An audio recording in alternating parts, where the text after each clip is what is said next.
Well, hello, I'm Nathan Jude. I'm delighted to be joined by Shrewsbury Town reporter and Shropshire CCC extraordinaire cricketer, Mr. Ollie Westbury. Ollie, how's it going?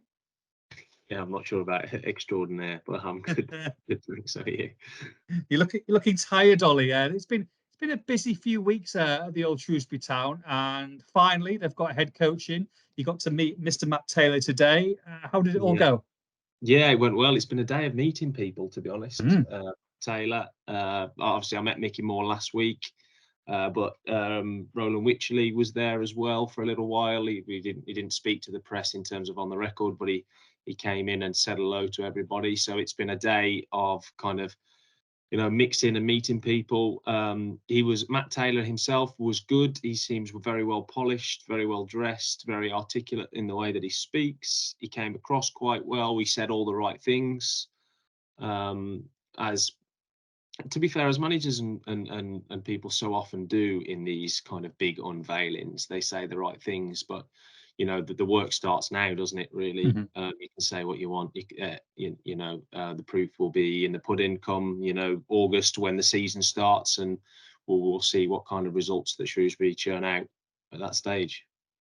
Yeah, look, we know Matt Taylor, the player, who was obviously excellent and has got a great reputation. He's done some fantastic work behind the scenes at Spurs, and people will remember him, well, not too long ago, as the manager of Walsall Football Club in League Two. Didn't go particularly well for him there. He's almost got, well, he has got a promotion straight to League One, so he must interview very, very well. Did you say anything about the job at Walsall and maybe how he's changed as a person going into this opportunity in League One? Yeah, he did actually. He kind of said that he needs to be more adaptable in this new role at Shrewsbury, and perhaps that was what he didn't do that well. He talked a lot about his philosophy and his ideology of how he wanted to play at Walsall, and actually that perhaps I hesitate to say winning took a backstage, but he was more bothered about getting the way that he wanted his team to play. And I think actually he's realised that winning is the most important thing, because I think the winning is what buys you the time to allow you to implement your philosophy, rather than you put your philosophy on and winning comes second. So that seems to be what the message that I've taken from him today. And there's a story that that will be in the newspaper and on our website today about that. That seems to be what he's learned from his time at Walsall. So yeah, it's something he touched on in quite a lot of detail today. To be fair to him, he speaks honestly. He doesn't really shirk anything. And yeah, he was quite impressive. To be fair to him, he was quite impressive. Yeah, obviously Steve Cotterill left the club. Had a lot of fans, I think, on Cotterill's side, and some of the players as well. So Taylor, I think, is under no illusions that he needs to start well here, and for his career, and I'm sure he's got very high expectations of what he wants to achieve as a manager. This is a great platform for him, isn't it? I mean, as well as Shrewsbury Football Club, for Matt Taylor, this is a great landing spot. Yeah, it's a great opportunity for him, I suppose. Like you said earlier, obviously it didn't go his way at Walsall in League Two, and now he finds himself at a League One club that finished 12th last year. That's actually still got a nucleus of some pretty steady players in place. So yeah, for him it seems like a really good move, and you can understand why it's one that he's keen to take. But it's one that he really needs to. It's one that for his managerial career, he needs to make the most of. I think for Shrewsbury, it's a bold appointment. Hmm. I asked Mickey Moore today if he sees it as a risky appointment. Obviously, he himself has only been at the club for 3 weeks. There is risk attached to it. Obviously Steve Cotterill was very well liked by everybody at the Meadow, so there are risks attached to this. I feel, and we're going to have to wait and see how it plays out. He said he wanted a coach. He seems like the kind of coach that they want. But we're just going to have to wait and see how it plays out. I'm not sure, to be honest. I don't really know what to think of it. I feel like the reaction has been more positive than I thought it would. From when I found out late last week, the reaction has as I kind of thought, oh, I'm not sure how that's going to go down. But it's been pretty positive overall from the Shrewsbury fans. Obviously, there's a selection that are kind of a bit wary and a bit sceptical about it. So we're just going to have to see who they manage to get in, player wise, and how that process goes. Yeah, look, like you say, there's no illusions. I mean, the honeymoon period will be pretty short if Shrewsbury aren't winning, the start of the season. Then I'm sure that a lot of the fans will voice their opinions as quite rightly they should. From Taylor's and Shrewsbury's point of view, what's the aim here? What do you think he will have been told from Moore? What do they need to achieve this year? Like you say, it's 12th place finish last year. Do they need to improve on that? Would a similar position be good enough, or is it playoffs, or that's a disappointment? What's he been told here, and what can he achieve?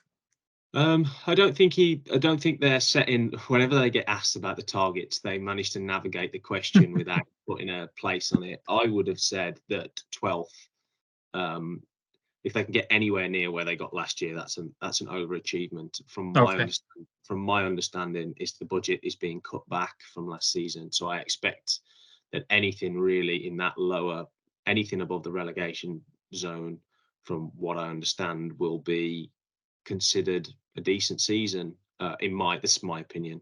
That with the budget being cut back the way that it is, and the finances that they have available, that's kind of what I expect. A lower mid-table finish. They spent a fair, from what you're told, they spent a fair bit of money last year. So, and the club are quite concerned about the finances. So, I think that I haven't heard that from them themselves. I'm sure they will have their own aspirations, but it's not something that they're particularly keen to kind of set out targets for where they expect to finish, which kind of, I don't blame them, to be honest, because if you set out a target saying we want to finish in the top half, and at Christmas they're in the bottom four, you make yourself look like a mug, don't you? So yeah, of course. I can kind of see why.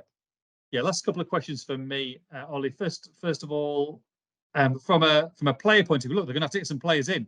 They're going to have to get some signings to the door. And you talk about the player budget and the wage budget being decreased. But is this and Matt Taylor's appointment another option, and maybe an attractive option, because you would have thought with the players that he's worked with in the past that maybe they can use the loan market to their advantage? Yeah, I think they will use the loan market. I wrote 2 stories last week about 2 young players from Wolves that they're interested in, and I think they will. Yeah, they will look to use the loan market. I asked Mickey Moore about transfers today, and he says that he expects there to be 2 or 3 permanent signings through the door before they play their first pre-season friendly, which is against West Brom on the 15th of July. They've currently got 11 senior pros plus 3 first year pros, and they did sign a young defender, Michael Parker. I'm not sure whether he will be in the first team plans or whether he's just a youngster. We'll have to wait and see. I know he was on trial. So yeah, they've got 11 players. There are certain players that positions that they're desperate for players in. There are certain positions that I spoke to Mickey Moore about, like on the left side, that he felt like they were fairly well stocked in as well. So it's one of those situations, I think, for Shrewsbury, when it comes to signing players. They do need some bodies, and they need them through the door. There has been an emphasis on young, athletic, mobile youngsters that can potentially come and make a real impact. They're currently, the 11 seniors that they've got at the moment are, I think there's only 1 under 25. So they have spoke a lot about that. And Matt Taylor himself said today about his experience of working with Tottenham and the youth sides there, that's something that he loves coaching, and he's looking forward to working with young players and improving them and making them better, because that's only going to be for the better of the football club. And finally, when does he get to see the players? When do you get to start working with them? I assume it's pretty soon. Yes, they're back in pre-season testing on Sunday, I believe. And I think he's already spoken to them, though. I did ask him if he'd spoken to the players, and he did say he'd spoken to Luke Leahy already, which we've got a story going out about. Plug. So, yes, I do believe he has spoken to the players, and I believe that'll be the process over the next few days, formulating pre-season plans, kind of getting everything in place, as well as recruitment at the same time. So, yeah, just watch this space on that one, I think. Watch this space. Ollie, thank you very much. Really appreciate it. For all the latest and the developing news on the appointment, make sure you log on to shropshirestar.com.